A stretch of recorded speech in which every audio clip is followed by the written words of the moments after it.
بالرفق وجل الخير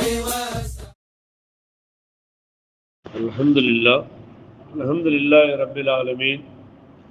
الصلاة والسلام عليك يا رسول الله. الصلاة والسلام عليك يا حبيب الله. الصلاة والسلام عليك يا رحمة للعالمين. இறந்தவரிடம் கூற வேண்டியவை, இறந்தவரின் உறவினரிடம் என்ன கூற வேண்டும் என்பது சம்பந்தமாக நபிகள் நாயகம் ஸல்லல்லாஹு அலைஹி வஸல்லம் இங்கு சொல்லித் தருகிறார்கள். உம்மு சலமா ரலியல்லாஹு அன்ஹா அவர்கள் அறிவிக்கிறார்கள், நோயாளியிடமோ அல்லது இறந்தவரிடமோ நீங்கள் சென்று சந்திக்க நேரிட்டால் அவர்களிடத்தில் நல்லதையே கூறுங்கள். யார்கிட்ட? ஒருத்தர் நோயாளியா இருக்கிறாரு அல்லது ஒருத்தர் மௌத்தா போயிருக்கிறாரு, அந்த இடத்துக்கு நீங்க போனீங்கன்னா நீங்க நல்ல வார்த்தைகளே சொல்லுங்க. அவரை தைரியப்படுத்துற மாதிரி, அல்லாஹ் மீது தவக்குல் அதிகப்படுத்துற மாதிரி, நம்பிக்கை இழந்துராத மாதிரியான வார்த்தைகளை சொல்லுங்க. அங்க போய் வேறு விதமா எதிர்மறையா பேசாதீங்க. இப்படித்தான் அவருக்கு இருந்துச்சு, ஒரு வாரத்துல ஆளு மௌத்தா போயிட்டாரு, இப்படி நோயாளிகிட்ட போய் சொல்லலாமா நம்ம? அவர்கிட்ட அந்த மாதிரி பேசக்கூடாது. இன்னைக்கு மருத்துவம் வந்து நல்லாடுக்கும் ரொம்ப முன்னேறிடுச்சுங்க. இதை விட ரொம்ப சிவியரா இருந்தவங்களாம் எந்திரிச்சு வந்து இன்னைக்கு ஊர்ல சுத்திட்டு இருக்கிறத பாக்குறோம். அதில் ஒன்றும் கவலைப்படாதீங்க, நல்லா சிப்பாய்க்கிறோம், தைரியமாக்கிறோம்.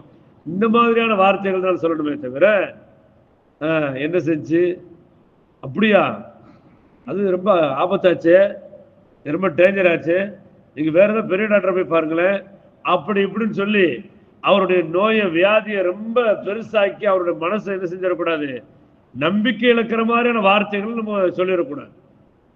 எவ்வளவு பெரிய சீரியஸான கண்டிஷன்ல இருந்தாலும் அவங்களுக்கு தைரியம் வர்ற மாதிரி நல்ல வார்த்தைகளை சொல்லணும். அப்படிங்கிறத இங்க ரசூலுல்லாஹி ஸல்லல்லாஹு அலைஹி வஸல்லம் சொல்றாங்க. நோயாளியிடமோ அல்லது இறந்தவரிடமோ நீங்கள் சென்று சந்திக்க நேரிட்டால் நல்லதையே கூறுங்கள். நீங்கள் சொல்லக்கூடியவற்றிற்கு வானவர்கள் ஆமீன் கூறுகிறார்கள். அல்லாஹ் அக்பர். அவருடைய சொந்த, அந்த நோயாளியுடைய சொந்த விஷயமாக இருக்கட்டும், அதுக்கு எடுக்கக்கூடிய மருத்துவ சிகிச்சையினுடைய விஷயம் ஒரு பக்கம் இருக்கட்டும், ஆனால் சென்று சந்திக்கக்கூடியவருடைய நல்ல வார்த்தைகளுக்கு ஆமீன் சொல்றதுனால அவருக்கு என்னவாயிருது, அல்லாஹ் ஷிஃபா கொடுக்குறான். அல்லாஹ் ஷிஃபா கொடுக்குறான்.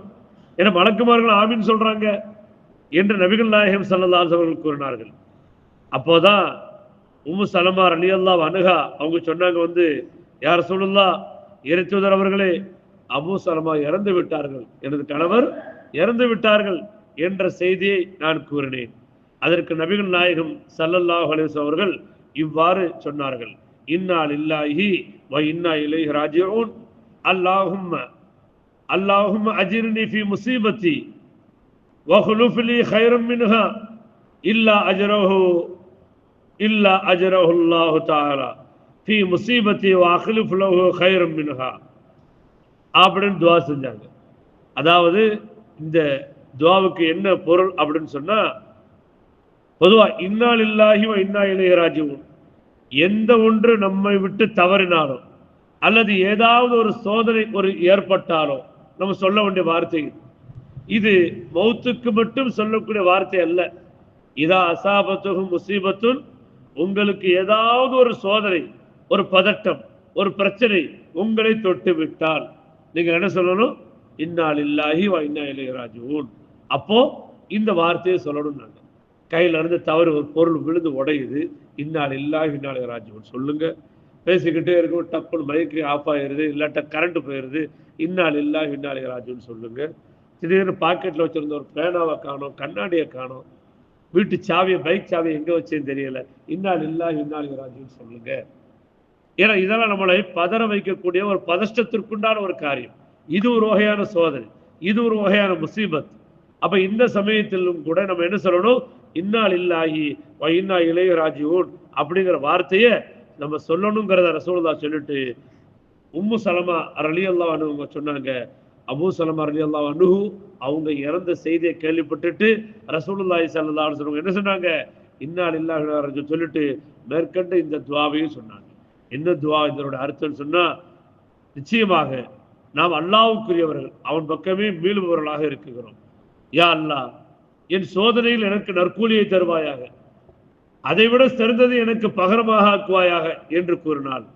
அல்லாஹ் அவருக்கு அவரின் சோதனைக்கு நற்கூலியையும் கொடுத்து, மேலும் எந்த சோதனையில் அவர் எதை இழந்தாரோ அதைவிட சிறந்ததை அவருக்கு அல்லாஹு தஆலா பகரமாக ஆக்கி விடுவான். இழந்ததை விட ஒரு சிறந்ததை அல்லாஹு தஆலா பகரமாக ஆக்கி விடுவான் என்று நபிகள் நாயகம் ஸல்லல்லாஹு அலைஹி அவர்கள் சொன்னார்கள். என் கணவர் அபூ சலமா ரலியல்லாஹு அன்ஹு அவர்கள் இறந்தபோது நான் நபிகள் பெருமானார் ஸல்லல்லாஹு அலைஹி அவர்கள் எனக்கு கட்டளையிட்டபடியே கூறினேன். அவங்க இந்த வார்த்தையை எனக்கு சொல்லிக் கொடுத்தாங்கல்ல, இதே மாதிரி வார்த்தையை தான் நான் சொன்னேன். யா அல்லாஹ், எனக்கு ஏற்பட்டிருக்கக்கூடிய இந்த முசீபத்திலிருந்து எனக்கு நலவை நாடு. அது மட்டுமல்லாமல் எதை நான் இழந்தேனோ அதற்கு பகரமாக எனக்கு ஏதாவது கொடு அப்படின்னு நான் கேட்டேன். இது ரசூலுல்லாஹ் சொல்லிக் கொடுத்த துவா. எனக்கு என்ன கிடைச்சிச்சு தெரியுமா? யார் சொல்றாங்க? உம்மு சலமா ரலியல்லாஹு அன்ஹா தன்னுடைய கணவர் அபூ சலமா அவங்க இறந்த செய்தியை கேட்டு ரசூலுல்லாஹ் சொன்ன செய்தியை இந்த துவாவை ஓதுனதுனால எனக்கு உம்மு சலமாவுடைய மௌத்துக்கு பிறகு கணவராக யார் கிடைச்சா தெரியுமா? நபிகள் பெருமானார் ஸல்லல்லாஹு அலைஹி அவர்களே எனக்கு கணவராக கிடைத்தார்கள். சுப்ஹானல்லாஹ், எவ்வளவு பெரிய ஒரு பகரம், ஈடு செய்ய முடியாத ஒரு உயர்ந்த பகரத்தை உம்மு சலமா ரலியல்லாஹு அன்ஹா என்ன செஞ்சாங்க? பெற்றுக்கொண்டார்கள்.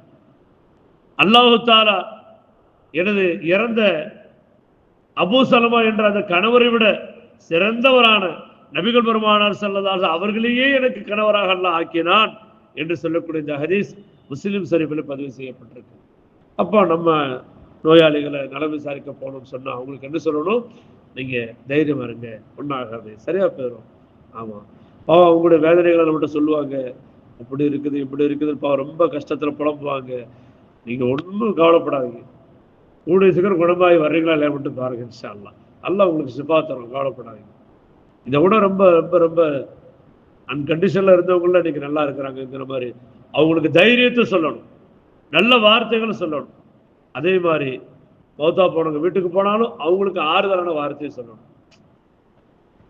உனக்குன்னு இருந்தவர் ஒருத்தர் தான், அவரே போயிட்ட, இது ஒரு நிலைமை என்னவோ தெரியலையே அப்படின்னு சொல்லி என்ன செஞ்சிடக்கூடாது, கூட முட்டு பேடியை உண்டாக்கிடக்கூடாது. அப்போ அவங்களுக்கு தைரியம் சொல்ற மாதிரி, ஒன்றும் கவலைப்படாதீங்க, அல்ல நம்ம கூட இருக்கிறோம், அவன் நாங்கள்லாம் அவங்க கூட இருக்கிறோம் அப்படிங்கிற மாதிரியான நல்ல வார்த்தைகள் அவங்களுக்கு சொல்லி தைரியப்படுத்துங்க. துவாவை சொல்லுங்க, இன்னால் இல்லா ரஜுல் சொல்லுங்க அப்படின்னு சொல்லக்கூடிய ஹதீஸ்கள் எல்லாம் நமக்கு இந்த பாடத்துல கிடைக்குது.